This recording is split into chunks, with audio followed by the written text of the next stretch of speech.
Hey, this is Matt Greiner from the band August Burns Red, and you're listening to the Metal Teddy Bear Experience.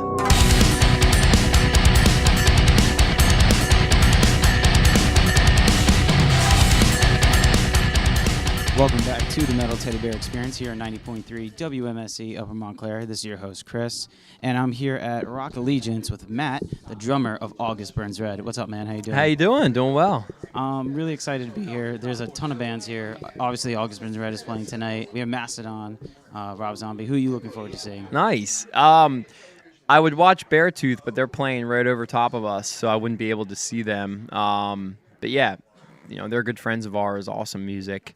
Other than that, honestly, we'll play the show, and then I have some other obligations I need to get home to, so okay. Kind of in and out today. I noticed that when I was looking at the show times that there's a little bit of a conflict. Like I noticed between Mastodon and Gojira, there's like 5 minutes to get to the next stage and stuff like that. Right. It's a quick turnaround. So I think people need to kind of pick who they want to see, and they, commit to that, and then hopefully it's a good show and they didn't miss out on other stuff. Definitely. Have you ever played Rock Allegiance before? No, this is our first time. Okay, you guys are in for a killer show. The crowd is always awesome here. Awesome. I'm looking forward to it. Recently, you guys went on tour for Messengers with Protest the Hero and Heart's Wake. I actually got to see you guys. You guys played at Starland Ballroom. I find it funny you guys are coming around again at Starland Ballroom. You guys usually do that?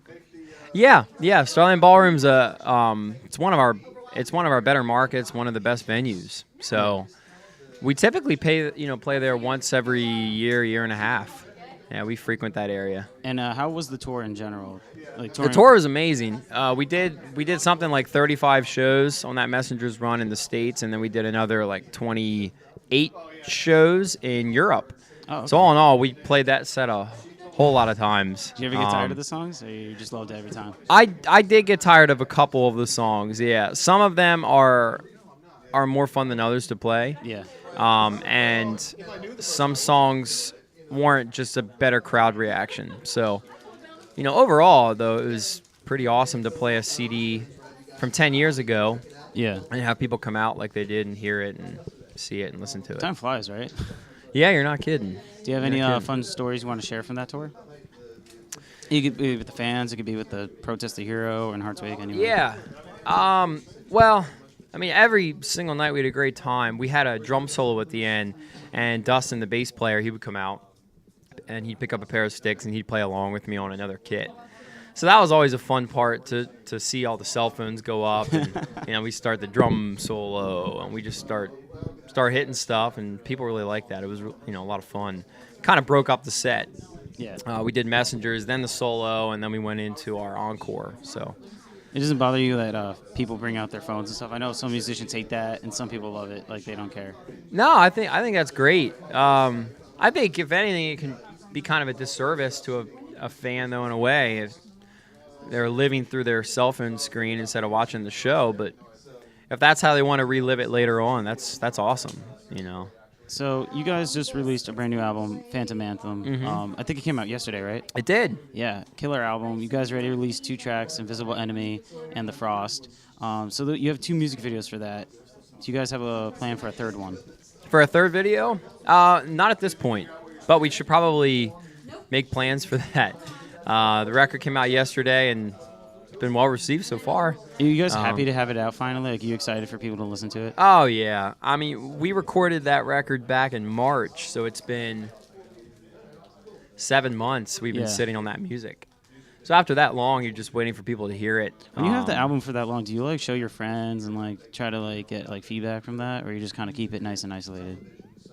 I think each of us are different. I showed a couple of my friends, family members, but overall, my friends and family have been following and so close to the band for so long. It's not that they're not interested in it anymore, but I don't get as excited as I used to show them songs. Be like, hey, check out our new song we just did. It's awesome. I can't wait for you to see it or hear it. Whereas 10 years ago, it was like, hey, we just got done with a song. I can't wait to show you, because it was new and fresh. And now it's just we've been doing this for so long. It's like, oh yeah, we're putting out another record. You'll hear it when it comes out if you want to. But my family and friends are supportive. They are, however, 13, 14 years older, since we started the band, and I think musical interests kind of vary at this point. I mean, a lot of genres come along, in that time Yeah, span. that's right. So, were there like a lot of tracks left over from after recording and writing and all that? You guys had No. left? Oh, so it was like very concise album. Very intentional songwriting. We've always taken forever to write songs. It takes us a long time. So I once heard that a band like Weezer would write 30, 40, 50 songs, and they narrow it down to 10. That's not us. That would take us years to do. We write 13, maybe 14 songs. We record all of them, and we take the best 11 and put them on the regular. Yeah. I mean, the regular release, and then the extra 2 we put on like a deluxe edition or bonus, like the Best Buy special. Yeah, that's right.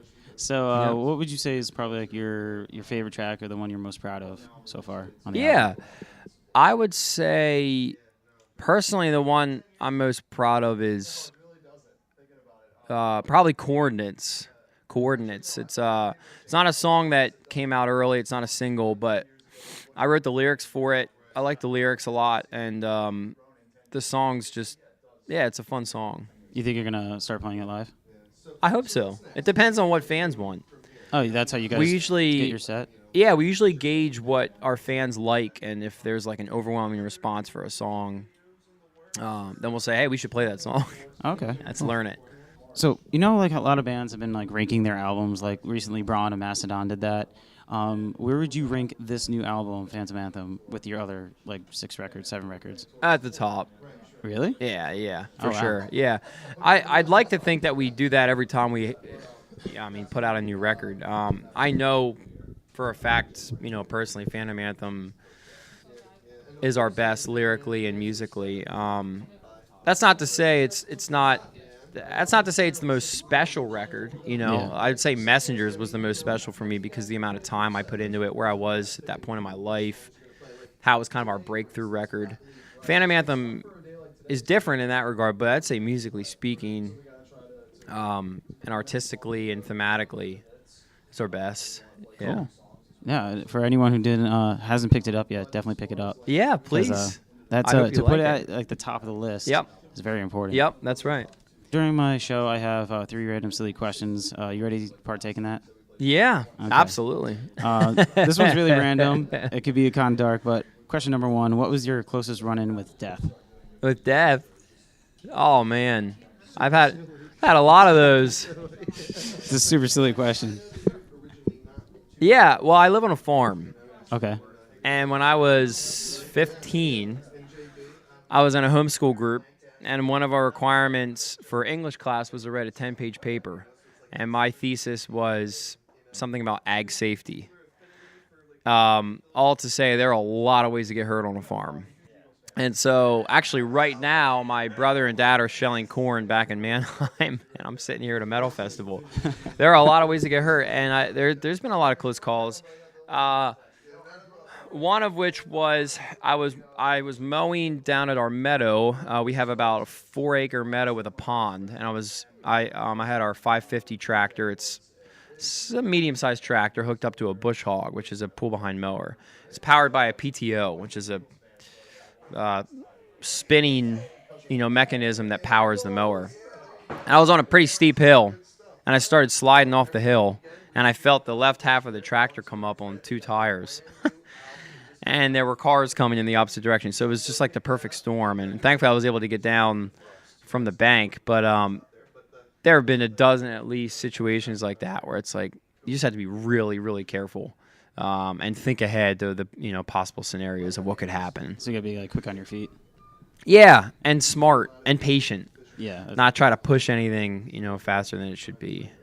I mean, patience is always helpful in any aspect, I think, right? Yep, that's right. So I'm glad you're okay. Thank you. Me too. Question number 2. If you could make one of your albums into a movie, which album would you choose and who would star in it? Oh, that's a good one. Thank you. I would say Phantom Anthem. The name of the record has to do with the idea that there are subtle things about everybody that you can't see, on the surface that make them special and significant. I was reading, I was actually studying the Old Testament, and I was thinking about the disciples in the New Testament and about how a lot of them were in prison, and they were writing the Bible. And you would look at these people and be like, these people are nobodies, these people are outcasts, and yet look at the significance of the work that they did. And I carried that out into modern day, and I just think about when I'm walking down the street or interacting with someone, you don't know much about that person just by looking at them. But too often we make a lot of judgments about them, just based on the little we can see. And Phantom Anthem is about seeing deeper than just what's on the level, on the surface, to the thing that makes that person significant. And so I think if that were made into a movie, it could be pretty neat, that concept. I would say someone like M. Night Shyamalan would be awesome at creating a twist where you think you know who that person is throughout the movie, and then by the end you find out it's not at all the case. One of my favorite actors, Tom Hanks. Oh, okay. Yeah, Tom Hanks is my favorite my favorite actor. He's in some of my favorite movies. That would be amazing. Tom Hanks, directed by M. Night, Phantom Anthem. Would he be the main, the guy that, He'd be the guy. Okay. He'd be the guy who you think you know who he is and what he's about, and then in the end you find out it's completely different, in a good way. Yeah. That's an awesome concept. Maybe you guys can get a script together and send it out. Yeah. That'd be awesome. That's not my skill set, but that'd be cool to hand that idea over. Yeah, right? It's kind of like Unbreakable, like M. Night Shyamalan's movie, because Sam Jackson was supposed to be the good guy, and at the end you find out he was the evil one all along, trying to cause havoc, and Bruce Willis thought he was his friend. Right. So there you go. That's exactly right. August Burns Red version of Unbreakable. Here we go. That's actually a very good reference. I actually saw that not too long ago. Yeah. Okay, question number 3. What was the grossest thing you ever witnessed while on tour? Okay. We were on tour with Haste the Day, and their drummer Devin was telling me. I'm glad I didn't see it, but just the description's horrible. When you're in a band on tour, typically you don't have the luxury of being able to make a lot of bathroom stops. Yeah. Because of just time being what it is, you have to get to the venue, sound check, load in. So they were in a van and trailer like we all were 10 years ago, and the one guy had to pee, and so he went in a pizza box for some reason, and then he had to go number 2, so he went in the pizza box, and it grossed someone else out so much that he vomited in the pizza box. And just this story was just horrific to me, and you can just imagine it. I mean, being in a band, maybe you can if you're not in a band and on tour and know what that's like in a van, but there are things that you just do because you have to do it. Yeah. It's not that gross. But in that case, that's just over the top. I heard about bottles and stuff like that. I never heard of a pizza box. No, they must have been out of bottles. At that point, just pull over and be late to the show. Yeah, right. Yeah, I'd say that's probably worth it. That's crazy. Yeah. All right. Well, thank you for partaking in that silly question segment. You bet. You gave some interesting answers. Yeah. Okay, so after your show tonight, after this Rock Allegiance, what do you guys have planned? We don't have a whole lot for the rest of the year. We have one more show in California festival, and then Jake and I are going to Loudwire Awards a couple days after that, and then I'm doing some drum clinics, on the side, aside from the band. So I feel like a lot of people do that now. They do clinics on the Yeah. side and stuff like that. Yep, it's a neat way to teach what you've learned and fill some of that off time. Yeah, definitely. Yeah. All right, Matt. Well, thank you so much for doing this interview. I greatly appreciate it. And good luck on your show tonight. Thank you. I appreciate it. Thanks for having me.